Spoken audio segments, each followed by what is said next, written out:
Kalian kan pengen investasi, pengen belajar, pengen dapat duit. Fungsi investasi pertama itu apa? Ada yang tahu nggak? Ada yang bilang menaikkan aset, cari cuan, melawan inflasi. Ada yang tahu nggak? Ini angka apa ini di sebelah ini? Ada yang tahu nggak? Ini adalah sebenarnya inflasi, ya. Jadi ini inflasi di tahun ini. Kau tuh biasanya berapa di Indonesia? Ada yang tahu nggak? 4%, 2%, 5, 4? Ya mungkin 5 benar, 5 paling tinggi.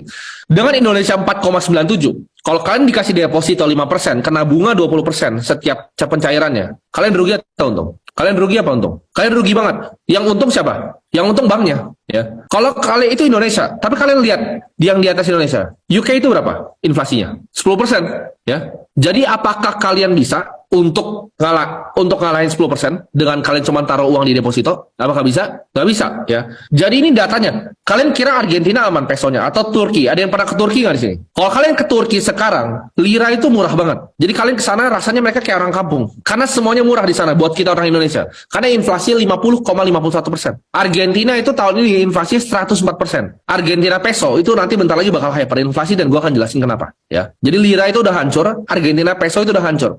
Konsep gua kenapa gua nggak ke saham? Coba kalian bayangin kalian di Turki, ya. Kalian orang Turki, saham apa yang kalian mau beli di sana? Kalau currency kalian turun 50%. Tahun ini uang lu tinggal setengah. Saham apa yang lu bisa beli di Turki? Gue tanya. Ada nggak? Coba lu pikir deh. Lu pikir. Saham apa? Saham bank nggak? Tetap nggak bisa. Lu 50% kok uang lu. Lu punya uang 1 miliar nih. Tahun depan tuh jadi 500 juta. Ya. Properti apa yang lu mau beli di sana? Saham apa yang lu mau beli di sana? Pertanyaannya. Pasti saham luar dong. Saham yang inflasi lebih rendah, bener kan? Saham kayak di US, saham di Belanda, saham di Indo. Ya.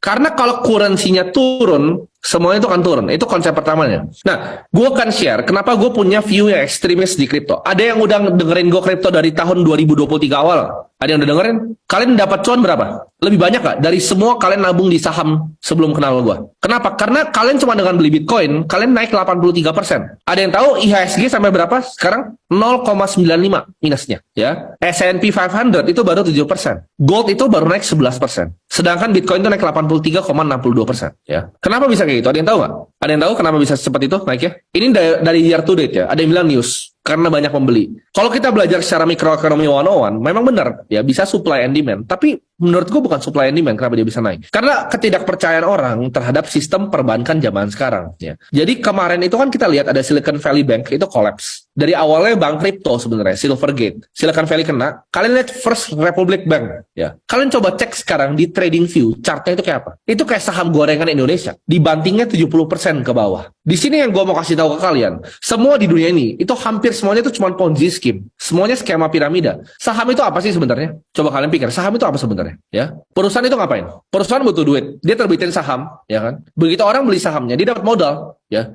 Dia ngambilin uang dari masyarakat pekerja yang nabung-nabung saham. Sama aja untuk bikin proyek selanjutnya. Jadi ngambil duit dulu, proyeknya bikinnya nanti. Kalau dibikin, ya. Kalau nggak dibikin, saham bodong, ntar jatuh sahamnya, saham market. Kalau jadi proyeknya, sahamnya tambah naik karena fundamentalnya akan naik. Oke, di sini gue mau kasih kalian quiz, ya. Gue mau kasih kalian quiz. Kalian anggap begini.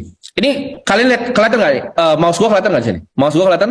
Atau perlu gue coret? Mouse gue kelihatan nggak? Oke, ini adalah peso to USD. Ya, peso itu buat yang nggak tahu adalah mata uang Argentina. Ini tanggal berapa? Ya, tinggal berapa ini? 16 tanggal berapa? 16 Juli 2004. Ya, kalian perhatiin. Ini 16 Juli 2004. Satu Argentina peso itu berapa? Sorry, $1 itu berapa Argentina peso di sini? Ini ada angkanya di sini. 2,91 ya. 2,91.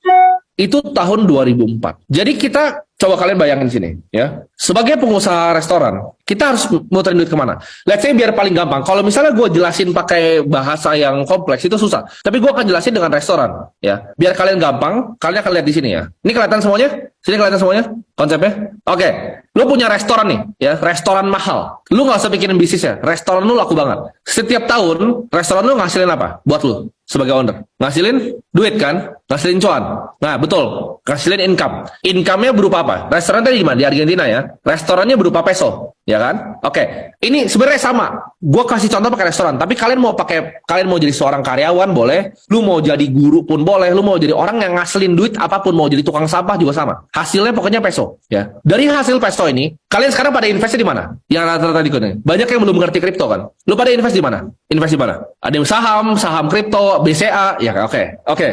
Lu sebagai pengusaha restoran di Argentina, ya. Lu beli peso. Terus seperti semua orang ya, beli stocks dan bonds, ya kan? Atau beli rumah, ya nggak? Lu beli rumah nih di Argentina. Oke. Ini indeksnya Argentina ya. Lu lihat yang di kiri ini adalah indeksnya Argentina. Ya, ini indeksnya Argentina, ini adalah rumah, ya. Sekarang kita balik lagi ke pertanyaannya. Kalian lihat pertanyaannya. Kita bisa ada 3 opsi. Yang satu adalah sebagai pengusaha, kita bisa pakai cash kita untuk ekspansi restorannya. Untuk kita bikin lebih banyak cabang lagi atau kita akuisisi yang lebih kecil lagi. Kan bisnis katanya diputar uangnya, ya nggak? Katanya bisnis diputar duitnya. Nah, sekarang B, kita lihat ya. Kita bisa pakai cash kita untuk beli saham, ya. Indeks S&P Marval itu indeksnya Argentina, properti atau bonds di Argentina, ya. Dan yang C, opsinya adalah pakai semua peso lu, nggak usah pusing beli US dollar. Yang paling cuan yang mana? Ya, yang paling cuan yang mana? Orang bilang A kan, katanya pengusaha, ya kan? Pengusaha ekspansi terus dong, putar dulu terus dong uangnya dalam perusahaan. Ada yang bilang B. Jawabannya adalah C. Kenapa? Ya, lu lihat di sini. Ini gua kasih tahu jawabannya. C itu 75 kali returnnya. Kenapa? Lu mau lihat di sini.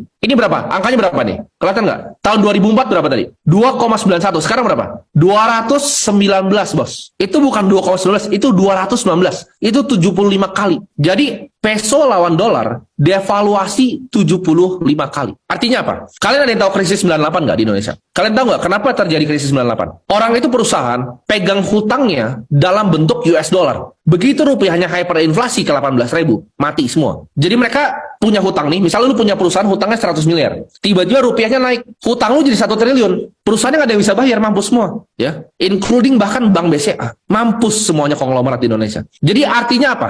Kalian ada yang bisa tarik kesimpulan nggak dari sini? Kalau currency-nya gagal, gue nggak peduli, lu mau beli apapun, saham apapun tuh nggak ada artinya. Ya, kalau fiatnya hyperinflasi kayak di Argentina, lu beli saham Argentina sekarang ya, lu beli saham, gue tanya sekarang, indeks S&P 500 menurut kalian cuan nggak? Ini yang gue salah ngerti dulu. Ini dulu kenapa gue pernah nyaranin kalian kan untuk beli indeks kan? Ada yang tahu nggak? Nggak, indeks S&P itu per tahun berapa? Annual return-nya berapa? 10%? Ya mungkin lah, ya lebih tepat mungkin di 8%, ya, di 8%. Oke. Jadi, tapi apakah kalian cuan 8%? Gue mau tanya kalian, apakah indeksnya kalian beneran cuan nggak sih 8%? Nggak, kenapa? Ada yang tahu nggak kenapa nggak? Kalah sama inflasi, kurang tepat. Nanti gue akan jelasin di belakangnya. Tapi gue mau kasih kalian di sini. Jawabannya dari semua ini ya, adalah kita selalu pindah ke currency yang kuat. Ini 219 kali. Jadi lu kalau jadi orang Argentina, penting nggak lu beli saham? Kalau lu bisa balik waktu nih, penting nggak? Penting nggak lu beli properti? Penting nggak beli bonds di sana? Bonds Argentina, ada yang mau beli nggak bonds Argentina? Lu bahkan pegang emas di sana, apa yang terjadi nanti? Bisa ditarik sama pemerintahnya. Kalian kira emas itu nggak bisa ditarik sama pemerintah? Ada yang tahu nggak? Emas fisik, Amerika pernah narik 2 kali. 1930 lu cari. Amerika itu narik emasnya, ya. Lu cari lagi, ya. Banyak masih tempat-tempat lain. Jerman itu pernah ditarik. Karena mereka krisis dan pemerintah mau semua emasnya kembali. Jadi emas itu bukan sesuatu yang kita bisa, ya betul, ada yang bisa jawab tuh. Untuk danain perang, ya. Jadi mereka untuk danain perang, mereka perlu tarik semua emas masyarakatnya. Dan lu bisa ngapain kalau pemerintah bilang, oke, gua akan tarik semua emas lu. What can you do? Jadi ini ada ceritanya, waktu itu di Argentina, ada orang untuk ngelawan ini, ada yang punya ide lain. Ada yang tahu dia beli apa? Jadi pesonya ditukar sama apa? Ada yang tahu nggak? Bukan. Dia nggak beli kripto. Dia nggak beli silver, dia nggak beli komoditas. Dia beli mobil. Dia beli mobil bekas. Dia beli sampai ratusan mobil bekasnya. Dan terbukti harganya mobilnya itu lebih naik lebih cepat dibanding pesonya. Enggak, bukan mobil eksotis, mobil biasa, ya. Mobil biasa. Itu sampai ratusan dia beli. Apa yang terjadi? Pemerintahnya tarik semua mobilnya. Disita akhirnya karena dibilang dia nuker peso untuk semua mobil. Adil nggak? Nggak adil. Jadi apa yang kalian bisa beli sebenarnya di dunia ini? Ini yang bikin gue mikir. Kalau misalnya currency di negara yang gue tinggal, ya, misalnya gue di Argentina, ya, gue di Turki. Apakah ada yang bisa? Gue diversifikasi kemana? Properti di Rusia, ya? Nggak bisa. Jadi kalau currency gagal, semuanya itu kan gagal. Lo lihat di sini. Kalian di Venezuela, ya. Coba kalian ke Venezuela. Kalian mau diversifikasi di mana sana? Coba aset ada apa aja? Sebutin aset. Ada saham, ada properti, ada obligasi, ada emas, ada reksadana. Coba ada yang berani nggak di sini? Beli reksadananya Venezuela. Gua tantang kalian. Ada yang berani nggak? Kenapa? Karena fiatnya apa? Hyperinflasi. Lu kalau lihat nih, gue balikin ya. Lu lihat ya. Ini apakah nggak tinggi nih? S&P Marval tinggi nggak naiknya? Naik nggak tingginya? Naik, ini tinggi loh naiknya. Ya ini sekitar 10% per tahun indeksnya Argentina. Tapi ada fungsinya nggak? Kalau currency lu setahun naiknya 100%. Indeks lu 10% ya per tahun. Currency 100% per tahun. Jadi kalau lu jadi orang Argentina belinya apa? Selalu currency yang lebih kuat, betul nggak?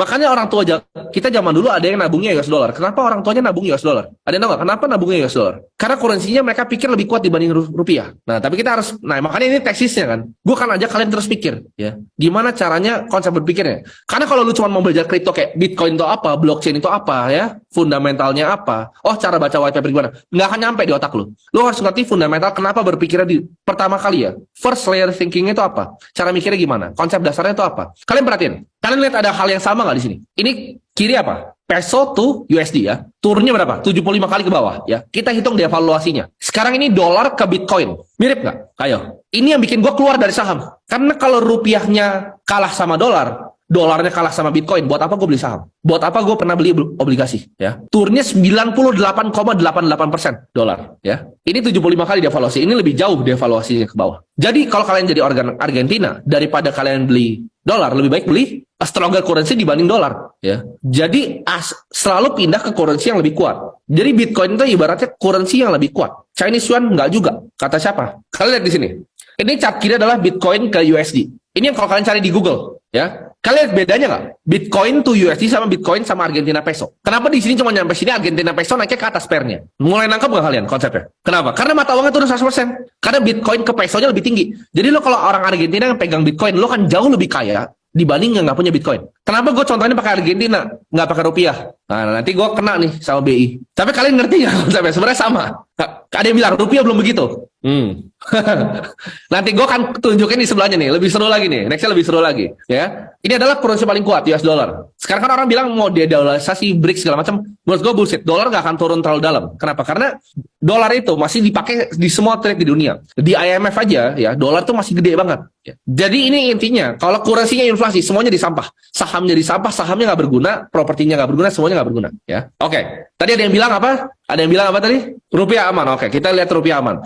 Di sini gue mau kasih kalian, ya, ini adalah gambaran dari credit default swap. Ada yang tahu nggak CDS itu apa? Credit default swap itu apa? Jadi kenapa gue bisa prediksi Credit Suisse bangkrut dari tahun lalu? Karena gue lihat CDS-nya banyak yang beli, ya. Ada yang bilang asuransi, betul. Kalau di fund itu bisa dijadiin sebagai sebenarnya asuransi, ya, betul. Jadi intinya ya ini bahasa manusianya. Gue nggak mau jelasin kredit default swap di sini ya. Di sini gue mau jelasin bahasa manusianya. Intinya ini orang market, orang-orang paling pintar di dunia itu ngebet bakal jatuhnya berapa persen. Intinya gitu. Lu perhatiin probability of default. Artinya apa? Kemungkinan currency-nya default atau jadi kayak Argentina. Kalian perhatiin yang paling bawah.